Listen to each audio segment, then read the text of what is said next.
नमस्कार दोस्तों, आज की इस वीडियो में दिल को छू लेने वाली बातें होंगी। आज हम शनिवार के व्रत का रहस्य और शनिदेव की महिमा समझेंगे। आप जानेंगे सरसों के तेल के दीपक का वास्तविक आध्यात्मिक महत्व क्या है। हम 5 प्राचीन कथाएं भी सुनेंगे जिनमें अद्भुत सीख छिपी है। कथाओं में ब्राह्मणों की परीक्षा और शनि की कृपा दोनों आएंगे। अंत तक बने रहिए क्योंकि हर मोड़ पर नई प्रेरणा मिलेगी।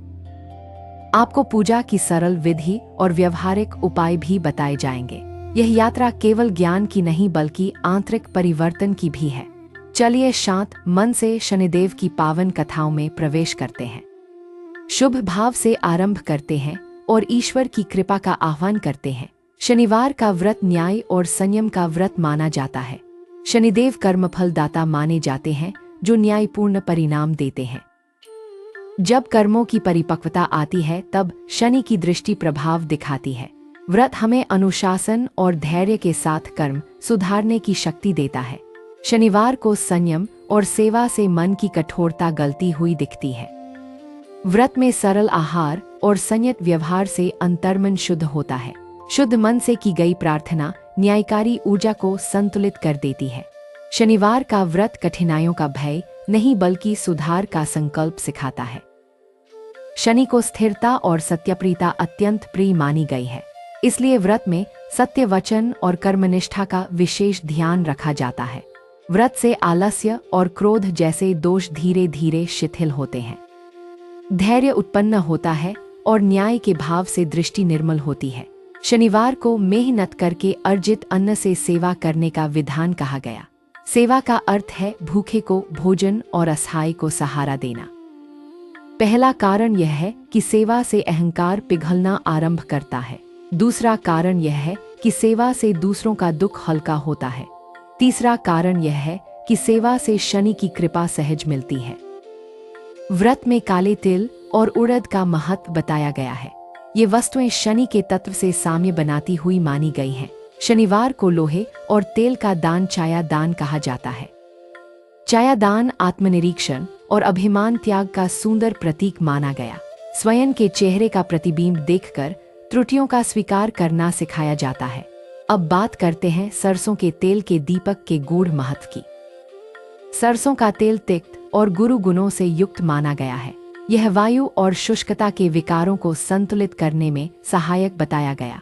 शनि की तासीर स्थिर और गंभीर कही गई है। सरसों का तेल इस गंभीरता को पूरक ऊर्जा देता हुआ समझा गया। दीपक अज्ञान के अंधेरे को ज्ञान की रोशनी से दूर करता है। सरसों के दीपक की लौ स्थिर और दीर्घ समय तक जलती है। स्थिर लौ शनि की स्थिरता के साथ मन को समरूप करती है। दीपक का पीत रंग और तेल का काला आभास संतुलन का प्रतीक है। यह प्रकाश और छाया के मध्य समन्वय का भाव उत्पन्न करता है। माना गया है कि तेल नेत्र और मन की शुष्कता को शीतल करता है। जब मन शीतल होता है तब निर्णय अधिक न्यायपूर्ण होते हैं। दीपक पीपल के नीचे जलाकर साथ परिक्रमा भी की जाती है। पीपल में देव ऊर्जा का निवास बताया गया है। यह लोकमान्यता है। इस विधि से वायु तत्व संतुलित होकर मन का भय कम होता है। सरसों के तेल से शनि मूर्ति का अभिषेक करने की परंपरा भी है। अभिषेक से अहंकार का मल गलता है और विनय जागृत होती है। अब आरंभ करते हैं पहली विस्तृत कथा जो अत्यंत प्रेरक है। प्रथम कथा का नाम है देवदत्त ब्राह्मण और शनिदेव की परख। प्राचीन नगर अवंती में देवदत्त नाम का एक ब्राह्मण रहता था। वह वेद पाठी था और निष्कपट सेवा में दिन बिताया करता था। समय के चक्र से उसकी जन्म कुंडली पर शनि की प्रबल दशा आई। पहले उसके खेत में अचानक पाला पड़ गया और उपज नष्ट हुई। फिर घर की छत टपकने लगी और बीमारियों ने दस्तक दी। ग्राम के लोग कहते यह शनिदेव का कड़ा समय चलता है। देवदत्त के मन में भय नहीं आया पर चिंता अवश्य हुई थी। एक दिन उसने निर्णय लिया कि शनिवार का कठोर व्रत रखेगा। सुबह शुद्ध स्नान करके काले तिल से आचमन कर उसने संकल्प किया। उसने घर की देहरी पर सरसों के तेल का दीपक जलाया। दीपक के सामने बैठकर उसने शांत मन से जप आरंभ किया। ऊ शन शनैश्चराय नमः का उच्चारण धीमे स्वर में होने लगा। वह पीपल के नीचे भी एक दीपक जलाकर परिक्रमा करता था। दोपहर वह वृद्धों को भोजन कराकर उनके चरण स्पर्श करता था। रात को वह आकाश की ओर देखकर आत्मचिंतन करता था। वह अपनी भूलों और अभिमान को ईश्वर के समक्ष समर्पित करता था। कई शनिवार बीते पर विपत्ति का प्रवाह थमता नहीं दिखा। अब की बार उसने चाया दान करने का निश्चय किया। लोहे के पात्र में तेल भरकर उसने अपना प्रतिबिंब देखा।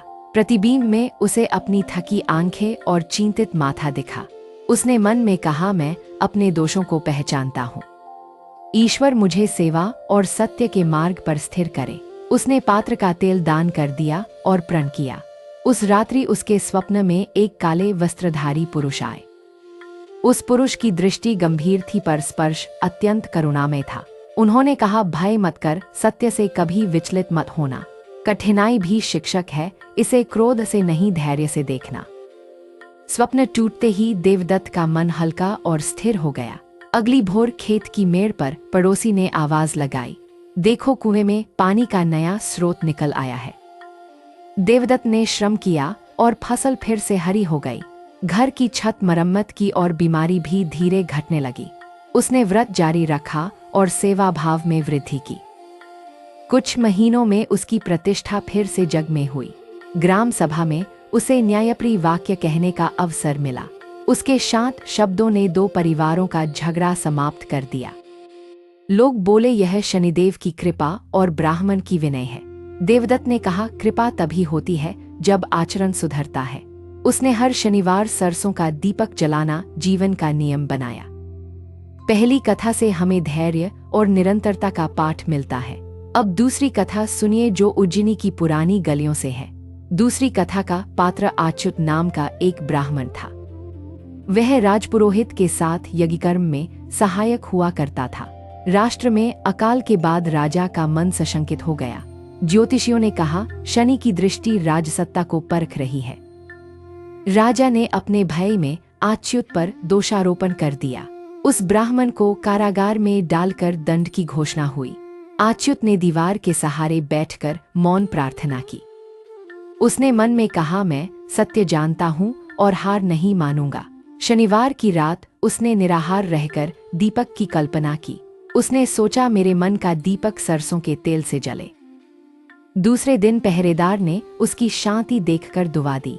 जिस क्षण पहरेदार ने बात की उसी क्षण भूकंप हुआ। किले का उत्तरी बुर्ज टूट गया पर कारागार सुरक्षित रहा।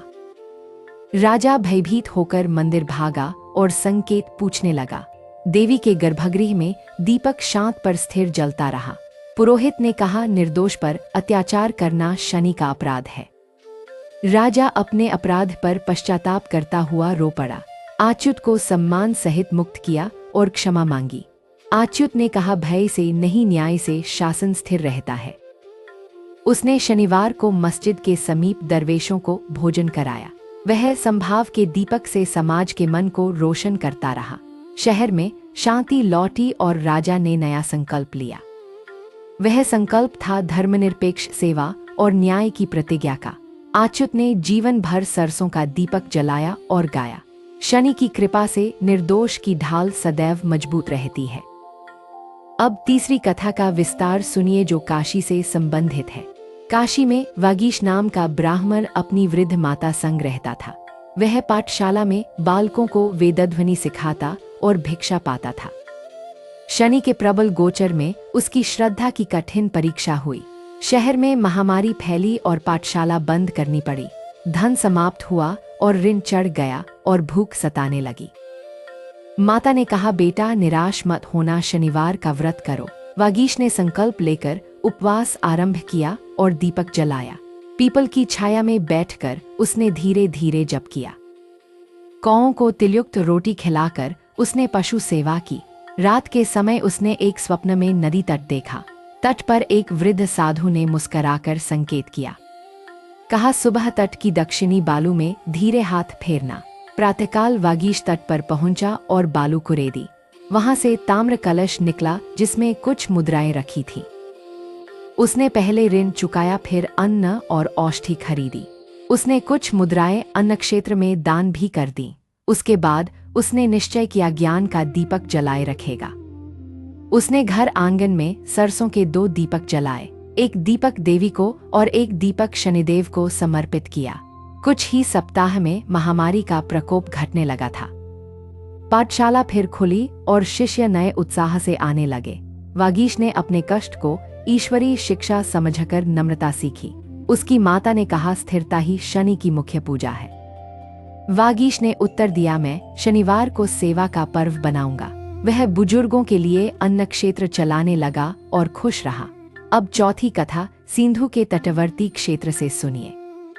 वहां आर्यभानु नाम का एक ब्राह्मण ज्योतिषविद रहता था। उसके गणित और कथन पर दूर दूर तक विश्वास था। धीरे धीरे उसके मन में सूक्ष्म घमंड उत्पन्न हो गया। शनि के गोचर में एक दिन उसकी दृष्टि धुंधली होने लगी। कुछ ही समय में उसे अक्षर और रेखाएं दृष्टिगोचर होना बंद हुईं। वह घबरा गया और अपने अंतर्मन से प्रश्न करने लगा। एक साधु ने कहा, ये घमंड का आवरण हटाना होगा। शनिवार को सरसों के तेल से दीपक जलाकर प्रायश्चित करो। आर्यभानु ने शनिवार का व्रत लिया और मौन का नियम लिया। उसने किसी के दोष पर वाणी न चलाने का व्रत भी लिया। रात्रि वह लोहे की शिला पर तेल अर्पित कर बैठा। उसने मन ही मन सत्यनिष्ठा का बीज बोया और रोया। तीसरे शनिवार उसकी आंखों में शीतलता उतरती महसूस हुई। सातवें शनिवार सूर्योदय पर अक्षर धुंध के पार दिखे। उसने हाथ जोड़कर भीतर ही भीतर नम्रता की प्रतिज्ञा दोहराई। उसने कहा, मैं गणना करूंगा पर अहंकार कभी न पालूंगा। वह तभी से विद्यार्थियों को पहले सदाचार का पाठ पढ़ाने लगा। शनि की कृपा से उसकी दृष्टि स्थिर और तेजस्वी हो गई। अब पांचवी कथा समुद्री व्यापार के प्राचीन समय से है। कटक के समीप श्रीधर नाम का ब्राह्मण व्यापारी रहता था। वह धार्मिक था पर साहसिक व्यापार यात्राओं में व्यस्त रहता था। शनि के कठोर समय में उसने समुद्री यात्रा का आरंभ किया। आंधी आई और जहाज कोलों की भांति उछलने लगा। रात भर तूफान गरजा और जहाज चट्टानों से टकरा गया। श्रीधर लकड़ी के पटरे से चिपककर बेहोश हो गया। सुबह उसे एक मछुआरे ने किनारे पर सुरक्षित उठा लिया।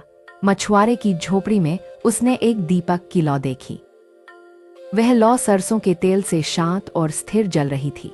मछुआरे ने कहा, शनिवार को मैं यह दीपक अवश्य जलाता हूँ। ईश्वर कठिन समय में यही दीपक याद दिलाते हैं। श्रीधर ने मन ही मन प्रण किया कि व्रत करेगा। वह पेटी में बची मुद्राएं दान कर सेवा में लग गया। उसने 39 शनिवार नियमित दीपक जलाकर व्रत निभाया। उसके बाद व्यापार धीरे धीरे फिर पटरी पर आने लगा, पर अब उसकी नीयत में करुणा और संयम का समावेश था। वह हर सौदे में न्याय और पारदर्शिता का नियम निभाता था। उसने नाविकों के परिवारों के लिए अन्न भंडार चलाया था।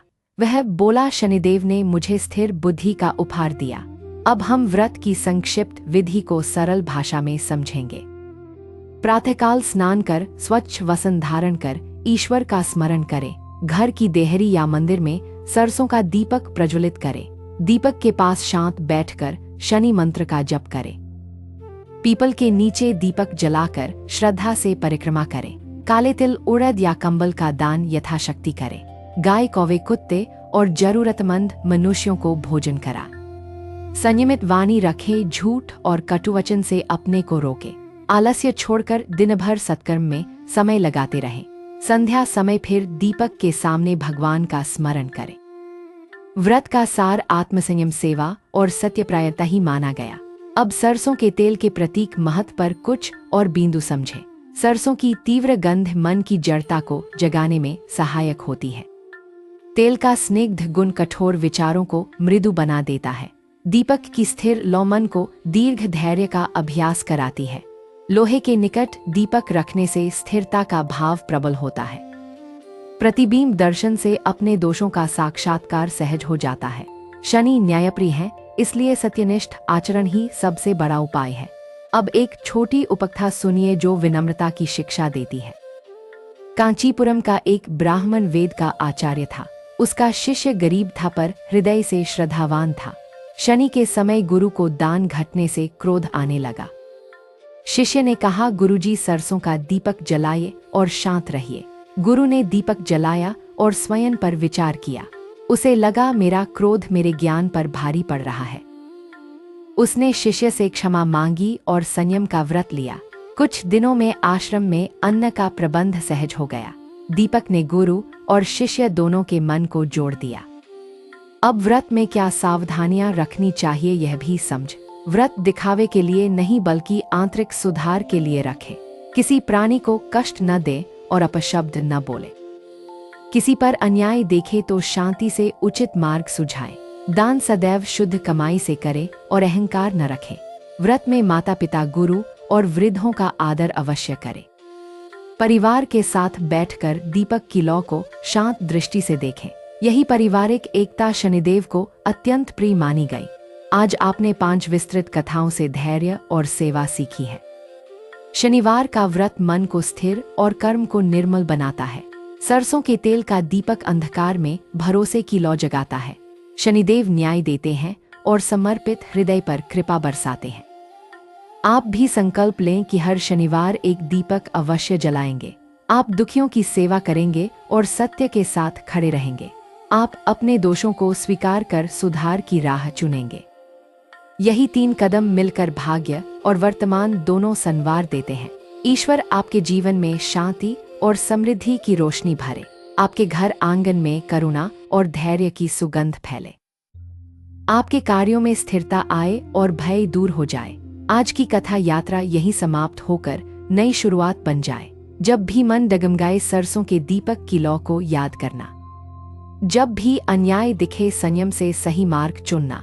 जब भी अभिमान जागे अपने प्रतिबिंब को निहार कर विनम्र होना। शनि की करुणा उसी पर बरसती जो न्याय से प्रेम करता है। धन्यवाद दोस्तों, अगली बार और भी प्रेरक कथाएं लेकर आएंगे। ईश्वर सबका मंगल करे और सबको सत्य के पथ पर रखे। जय शनिदेव। आपकी जीवन यात्रा प्रकाशमय और सफल होती रहे। आपके घर में सद्भाव बना रहे और वाणी में मधुरता रहे। आपके कर्मों में परिश्रम और मन में शांति एक साथ रहे। आप सब पर शनिदेव की असीम कृपा सदैव बनी रहे।